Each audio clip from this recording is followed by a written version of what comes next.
নমস্কার বন্ধুরা, আজ আপনাদের সাথে আবারও একটা রেসিপি শেয়ার করতে চলেছি।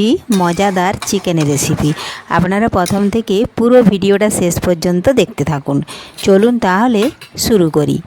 তো দেখুন বন্ধুরা, আমি আগে থেকে চিকেন ভালোভাবে ধুয়ে লবণ, হলুদ, মশলা সমস্ত কিছু মাখিয়ে রেখে দিয়েছি। আর এদিকে দেখুন গ্যাস ধরিয়ে তেল বসিয়েছি কড়াইয়ে। পরিমাণ মতো সাদা তেল দিয়েছিলাম, ভালোভাবে গরম হয়ে গেছে। দিয়ে দিলাম ফোড়নে গোটা জিরে একটু ভেজে নিচ্ছি। ভাজা হয়ে গেছে, এখন বেশ কিছুটা পেঁয়াজ কুচি দিয়ে দিলাম। আমি এখানে সাদা তেলে রান্না করছি, আপনারা পারতেন সরষের তেলও রান্না করতে পারেন। তো দেখুন এখন পেঁয়াজগুলো নাড়াচাড়া করে একটু বাদামি কালারের করে ভেজে নেব। তার আগে যদি কোনো বন্ধু আমার চ্যানেলে নতুন হয়ে থাকেন, চ্যানেলটি সাবস্ক্রাইব করে বেল আইকন হলে সেট করে দিন সবার প্রথমে আমার এই রেসিপি পেতে। আমি আগে থেকেই লবণ হলুদ মাখিয়ে আলু ভেজে তুলে রেখেছি। আর এই দেখুন চিকেনে লবণ, হলুদ, লঙ্কা গুঁড়ো, আদা জিরে বাটা, রসুন বাটা, পেঁয়াজ বাটা, গোলমরিচ, দারচিনি বাটা সমস্ত কিছু মাখিয়ে রেখে দিয়েছি। আর যেদিন আমি তাড়াহুড়ো করে একটুকু তাড়াতাড়ির মধ্যে রান্না করব, সেদিন কিন্তু এইভাবে আমি আগে থেকে মশলা মাখিয়ে রেখে দিই, তাহলে কিন্তু রান্নাটা তাড়াতাড়ি হয়ে যায়, মশলা কষানোর ঝামেলা ছাড়াই। আর মশলা কষিয়ে বসাতে গেলে একটু রান্না করতে দেরি হয়েই থাকে।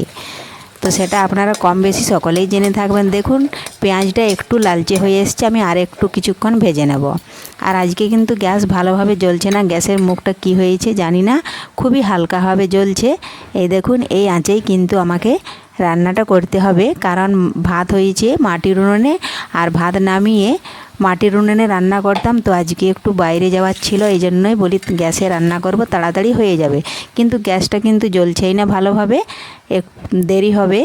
আর যদি গ্যাসটা ভালো করে জ্বলতো তাহলে হয়তো দেরি হতো না। তো দেখুন বন্ধুরা, পেঁয়াজগুলো আমি লালচে করে ভেজে নিয়েছি। এখন এই পেঁয়াজের মধ্যে আমি দিয়ে দিচ্ছি পরিমাণ মতো একটু লঙ্কা গুঁড়ো। এই দেখুন বন্ধুরা, পরিমাণ মতো লঙ্কা গুঁড়ো দিচ্ছি। আর পরিমাণ মতো দেব একটু আমি হলুদ গুঁড়ো। আর রান্নাটা আজকে একটু ভালো করে প্রেসারাইজ করতে হবে, কারণ বেশ কিছুদিন হলো বাড়িতে নিরামিষ হয়েছে।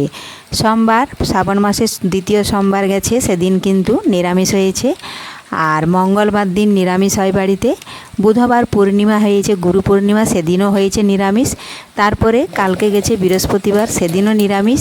তাহলে পরপর 4 দিন নিরামিষ হয়েছে। এই জন্যই কিন্তু আজ ছেলেদের আবদারে খুব জমাটি চিকেনটা বানাতে হবে, আজ শুক্রবার। তো দেখুন বন্ধুরা, এখন আমি চিকেনটা দিয়ে দিলাম। এখন নাড়াচাড়া করে চিকেনটা ভালোভাবে মিশিয়ে নেব। এই দেখুন পেঁয়াজে লঙ্কা গুঁড়ো আর হলুদ গুঁড়ো দিয়েছিলাম, এখন চিকেনটা দিয়ে ভালোভাবে নাড়াচাড়া করে একটু আমি চিকেনটা রান্না করে নিচ্ছি। খুবই সহজ, এইভাবে যদি তাড়াতাড়ি রান্না করতে চান, রান্নাটা কিন্তু খারাপও হবে না, খেতে কিন্তু হেভি টেস্ট হয়। আর আজকে তো তার থেকেও হেভি টেস্ট হবে, কারণ গ্যাসের আঁচ একদম হালকা। খুব বেশি আঁচ থাকলে গ্যাসে কিন্তু তাড়াতাড়ি সব কিছু হয়ে যায়, অতটাও স্বাদ হয় না। কিন্তু আজকে গ্যাসের আঁচটা খুবই হালকা আছে, রান্নাটা মনে হচ্ছে খুব ভালো হবে। তো দেখি কি কদ্দূর কি হয়। এখন আমি দিয়ে দিলাম একটু চিকেনটা রান্না করার পর কিছুটা কাশ্মীরি লাল লঙ্কার গুঁড়ো। এটাও ভালোভাবে নাড়াচাড়া করে আমি মিশিয়ে নেব। এটাও ভালোভাবে মেশানোর পরে আগে থেকে আমি লবণ হলুদ মাখিয়ে আলুগুলো ভেজে রেখেছিলাম, সেই আলুগুলো দিয়ে দিলাম। ভালোভাবে চিকেনের সাথে মিশিয়ে কষিয়ে নিচ্ছি।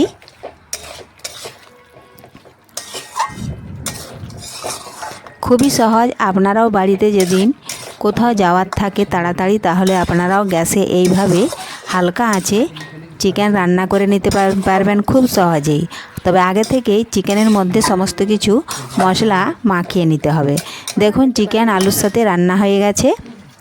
এখন আমি মশলার বাটিটা ধুয়ে সামান্য পরিমাণে একটু জল দিচ্ছি। খুব বেশি জল দেব না, কারণ আমার গ্যাসের আঁচটা কিন্তু ভালোভাবে জ্বলছে না, হালকা একটু একটু জ্বলছে, এই জন্য আমি একটু জল দিয়েছি। এখন আমি 2 মিনিট ঢাকা দিয়ে রেখে দেব, তাহলেই চিকেন আলু ভালোভাবে কিন্তু সেদ্ধ হয়ে যাবে। এই দেখুন গ্যাসের আঁচ কিন্তু একেবারেই কম আছে, বাড়ালেও কিন্তু আর জ্বলছে না। আগে যদি জানতাম তাহলে মাটির উনুনে আমি রান্নাটা করে নিতাম, তাহলে তাড়াতাড়ি হয়ে যেত।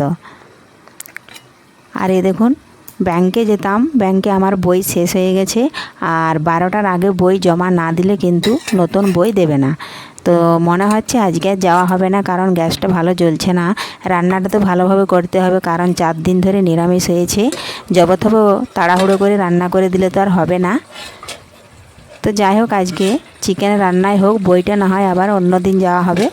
তো দেখুন বন্ধুরা, বেশ কিছুক্ষণ ঢাকা দিয়ে রেখে দিয়েছিলাম, ফিরে এলাম আমি 2 মিনিট পর। এখন আমি ঢাকা তুলে নিয়েছি। দেখুন চিকেনের কালারও ভালো এসেছে। আর দেখুন সামান্য পরিমাণে জল দিয়েছিলাম, জল কিন্তু এখনও শুকিয়ে যায়নি। চিকেন আলু ভালোভাবেই কষানো হয়ে গেছে। এই দেখুন,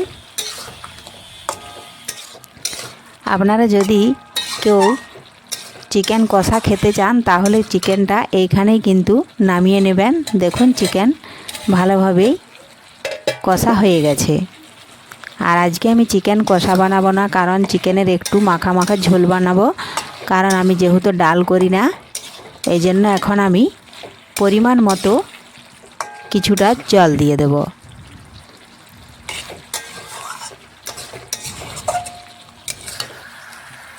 এই দেখুন চিকেন কষা এখানে রেডি। এখন আমি ঝোলের জন্য দেখুন জল দিয়ে দিচ্ছি। আমি এখানে 1 গ্লাস জল দিচ্ছি। আপনারা যদি এর থেকেও ঝোল বেশি খেতে চান তাহলে আবার একটু জলের পরিমাণটা বাড়িয়ে দিলেই হবে। তো চিকেনের ঝোল বেশি ভালো লাগে না, তো হালকা এইভাবেই কিন্তু কম ঝোলেই বেশি ভালো লাগে। তো দেখুন বন্ধুরা, ঝোল দিয়ে দিয়েছি, এখন ঝোল ফোটা পর্যন্ত অপেক্ষা করব।